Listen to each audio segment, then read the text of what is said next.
এই পৃথিবীটা আসলে একটা ধোঁকার জগৎ। এটা আপনি নিজেরাই মনে করেন, কারণ আমি নিজে দেখেছি, আমি নিজে উপলব্ধি করেছি। আমাকে যে মানুষটা খুব শ্রদ্ধা সম্মান করতো, সেই মানুষটা এখন শ্রদ্ধা সম্মান করে না।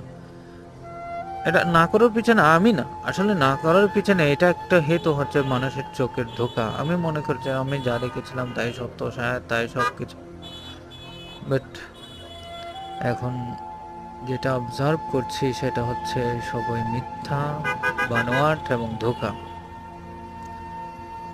এটা যদি কোনো মানুষ কলমের কালি দিয়ে লিখে রাখে যে আমার কথাটা মিথ্যা, আজকে কেউ যদি লিখে রাখে, তাহলে সে অন্তত পক্ষে 5 দিন পর কিংবা 10 দিন পর সে যদি রিয়ালাইজ করে যে গত 5 দিন আগে যা ছিল সে 5 দিন পর তাই তার কাছে আছে,